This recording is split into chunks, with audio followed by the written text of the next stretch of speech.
Anwar Ibrahim membangkitkan isu pemberian kontrak gentian optik RM214.2 juta yang diberikan kepada syarikat yang dikaitkan dengan bekas Perdana Menteri dan Menteri Keuangan, Dr. Mahathir Mohamad, dalam pembelaan terhadap saman fitnah terhadapnya.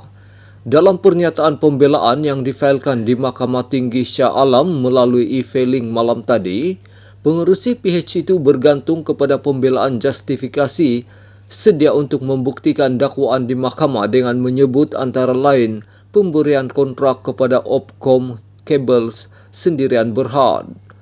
Presiden PKR itu mendakwa anak sulung Mahathir, Mirzan, menjadi pengarah Opkom Cables dari 1994 hingga 2021.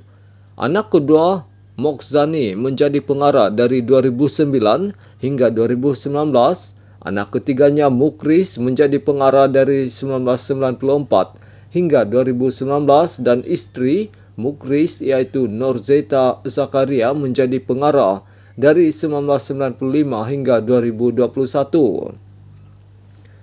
Mahathir adalah Perdana Menteri dan Menteri Pertahanan ketika kontrak itu diberikan. Mahathir menyaman Anwar berhubung dakwaan dia mengumpul kekayaan pribadi ketika menjadi Perdana Menteri. Menurut pernyataan pembelaan, Anwar yang juga Presiden PKR mendakwa selaku Perdana Menteri dan Menteri Keuangan pada masa itu, plaintiff mengawal Menteri Keuangan diperbadankan MKD.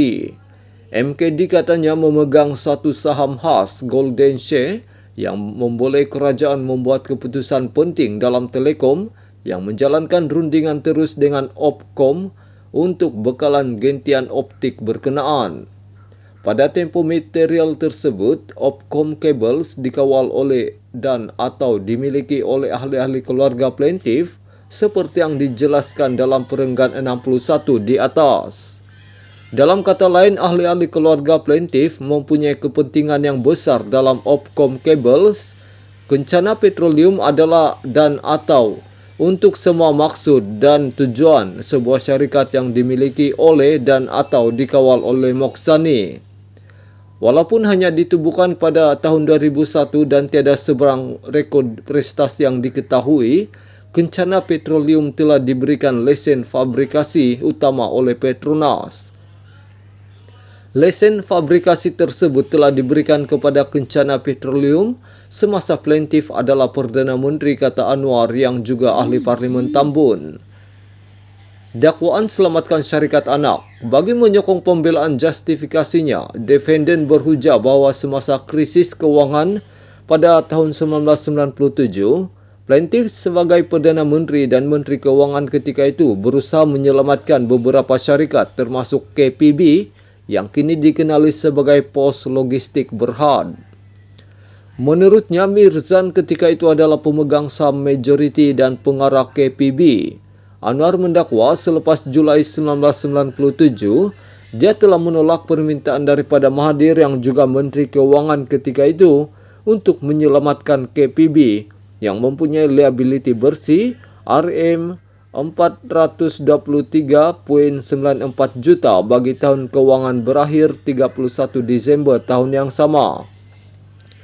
Anwar mendakwa Mahathir berasa kecewa dengan jawapannya dan menekankan bahawa ia akan memalukan Mirzan atau dirinya sendiri jika perkara tersebut dibentangkan kepada Parlimen untuk dibahaskan.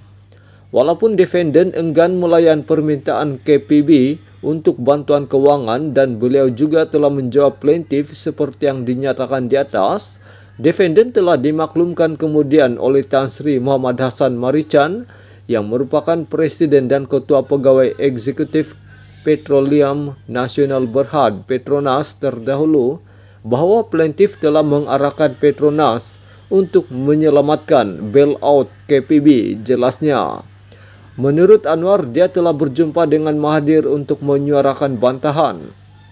Bagaimanapun katanya, Mahathir tidak mengendahkan bantahan tersebut dan menyatakan bahawa Petronas tidak berada di bawah kawalan perbendaharaan. Petronas tertakluk kepada arahan Perdana Menteri mengikut Seksyen 3 Akta Pembangunan Petroleum 1974. Saman berniat jahat. Anwar juga mendakwa saman Mahathir difailkan dengan motif tersembunyi kerana Mahathir tidak pernah mengambil sebarang tindakan undang-undang terhadap pelbagai penerbitan dan ahli masyarakat terkenal yang membangkitkan dakwaan serupa, sekaligus menunjukkan bahawa saman sivil itu hanya difailkan apabila Anwar menjadi Perdana Menteri. Tindakan ini telah difailkan dengan tujuan untuk melemahkan kredibiliti defendant sebagai Perdana Menteri semasa serta kerajaan persekutuan semasa dan untuk mewujudkan perpecahan kaum memandangkan pilihan raya negeri yang akan datang bagi Selangor, Negeri Sembilan, Pulau Pinang, Kelantan, Terengganu dan Kedah.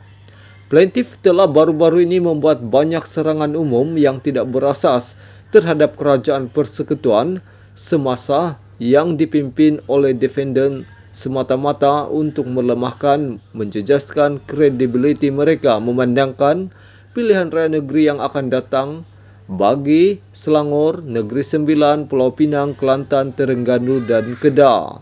Defendant mendakwa bahawa saman Mahathir itu tidak memiliki asas kerana kenyataan yang didakwa berunsur fitnah itu tidak dapat merendahkan atau mengurangkan reputasi Mahathir dalam fikiran ahli masyarakat yang berfikiran betul, terutamanya orang awam Malaysia. Defendant menyatakan bahawa reputasi dan kredibiliti plaintiff telah dan akan diadili berdasarkan kelakuannya sendiri.